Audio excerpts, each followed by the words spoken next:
రామ్ గోపాల్ వర్మ గోడ దూకి పారిపోయాడు, వెనక నుంచి పారిపోయాడు, చార్ట్ నుంచి దాక్కున్నాడు, ఎక్కడున్నాడో తెలియట్లేదు, పరారీలో రామ్ గోపాల్ వర్మ అంటూ ఏవైతే పోస్టులు పెట్టినటువంటి వాళ్ళ మీదన ఇప్పుడు కేసులు వేస్తానంటున్నారు రామ్ గోపాల్ వర్మ.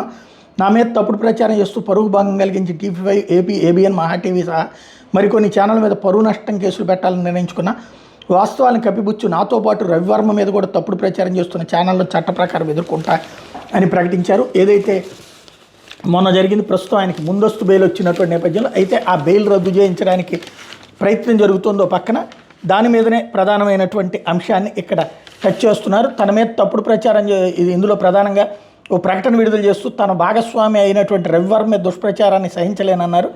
వ్యూహం సినిమాకు దాసరి కిరణ్ కుమార్ నిర్మాత అయితే శ్రీకాంత్ ఫైనాన్స్ సహకారం అందించారు. భాగస్వామి రవివర్మ సొంతంగా శ్రీకాంత్ నుంచి ఏపీ ఫైబర్ నెట్ ప్రసార హక్కును కొనుగోలు చేశారని, రవివర్మ నుంచి ఏపీ ఫైబర్ నెట్ 2 కోట్లకు కొనుగోలు చేసి ₹1 కోటి మాత్రమే ఇచ్చిందని ఆర్జీబీ చెప్పారు. 60 రోజుల పాటు ఏపీ ఫైబర్ నెట్కి హక్కులు ఇస్తే 1.5 లక్షల వరకు యూస్ వచ్చాయని చెప్పారు.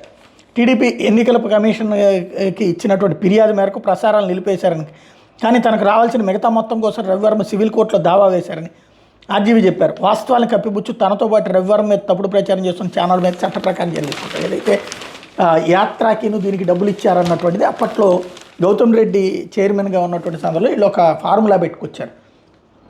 ఇప్పుడు ఏదైతే ఓటీటీ ప్లాట్ఫామ్ల తరహాలో ప్రభుత్వానికి సంబంధించిన డిజిటల్ ప్లాట్ఫామ్లో ఆ సినిమా ప్రసారం అయ్యేటట్టు, దానికి డబ్బులు ప్రభుత్వం చెల్లించేటట్టు, పబ్లిక్ నుండి వాళ్ళు తీసుకునేటట్టు ఆ లెక్కను తప్పించి ఏమి డైరెక్ట్గా మాకేం ఫ్రీగా ఇవ్వలేదు అన్నటువంటిది రామ్ గోపాల్ వర్మ చెప్తూ ఇప్పుడు దాని మీద కేసు వేస్తానని చెప్తున్నారు.